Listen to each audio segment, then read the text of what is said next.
প্রায় প্রতিটি সিরিজেই একই চিত্র, দলের মধ্যে নাম, পরিচিতি আর পুরনো বিশ্বাসই যেন মূল যোগ্যতা। না থাকুক সাম্প্রতিক ফর্ম, না থাকুক ইন্টেন্ট, তবু বারবার স্কোয়াডে সুযোগ পান নির্দিষ্ট কিছু ক্রিকেটার। অথচ সাব্বির, সৌম্য কিংবা মাহিদুল ইসলাম অঙ্কনের মতো খেলোয়াড়রা পড়ে থাকেন উপেক্ষিত। বাংলাদেশ টি-20 দলে কি তাহলে চলছে পক্ষপাত আর ব্যক্তিকেন্দ্রিকতা? সময় এসেছে এই প্রশ্নগুলোর মুখোমুখি হওয়ার। বাংলাদেশ ক্রিকেটে দল নির্বাচন নিয়ে বিতর্ক যেন নিত্যদিনের ঘটনা, বিশেষ করে টি-20 ফরম্যাটে, যেখানে দ্রুত রান তোলার দক্ষতা ও পাওয়ার হিটিং সবচেয়ে গুরুত্বপূর্ণ। সেখানে দল নির্বাচনে দেখা যাচ্ছে একাধিক প্রশ্নবিদ্ধ সিদ্ধান্ত। বারবার ব্যর্থ হলেও স্কোয়াডে আছেন মেহেদী হাসান মিরাজ, আর টি-20 স্ট্রাইক রেট 100 নিচে, অথচ তাকে খেলানো হচ্ছে 4 নম্বর পজিশনের মতো গুরুত্বপূর্ণ জায়গায়, যেখানে একসময় সাব্বির রহমানের মতো এক্সপ্লোসিভ ব্যাটাররা খেলতেন। শুধু ব্যাটিংই নয়, বোলিংয়েও মিরাজের অবদান টি-20তে গড়পড়তা। অলরাউন্ডার হিসেবে বিবেচিত হলেও এই ফরম্যাটে তার কার্যকারিতা নিয়ে বড় প্রশ্নই থেকে যায়।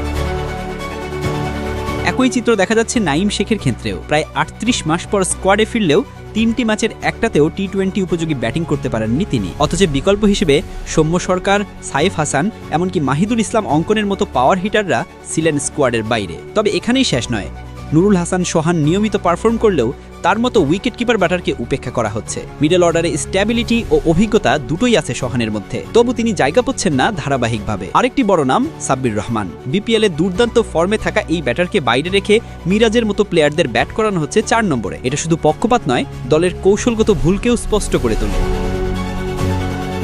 অন্যদিকে তানজিব তামিম ও পারভেজ ইমনের মতো তরুণদের নিয়ে দল পরিকল্পনা করছে, তবে এক্ষেত্রে সঠিক সময় ও সুযোগ দেওয়া দরকার। শুধু ঘরোয়া লিগে রান করলেই দল নয়, টি-20 ফরম্যাটের জন্য খেলোয়াড়ের মানসিকতা, ইনটেন্ট এবং পাওয়ার হিটিং সামর্থ্য বিবেচনায় নিতে হবে। দল নির্বাচন নিয়ে এই ধারাবাহিক পক্ষপাত ও ভুল সিদ্ধান্ত যদি চলতেই থাকে, তাহলে সামনে আসন্ন এশিয়া কাপ ও টি-20 বিশ্বকাপে বড় সমস্যায় পড়তে পারে বাংলাদেশ দল। এখন সময় ফর্ম, ফিটনেস, ইনটেন্ট আর ম্যাচ ইম্প্যাক্টকে গুরুত্ব দিয়ে স্কোয়াড গঠনের। মেহেদী মিরাজ কিংবা নাঈম শেখির জায়গায় যথাযোগ্য প্লেয়ারদের সুযোগ দেওয়া উচিত। সোহন, সৌম্য, অঙ্কন কিংবা সাব্বির, যারা ফর্ম ও কার্যকার, তাদের নিয়েই সাজানো হোক টি-20 ভবিষ্যৎ দল। দলের প্রতি সুবিচার না হলে ভক্তদের হতাশা শুধু বাড়তেই থাকবে।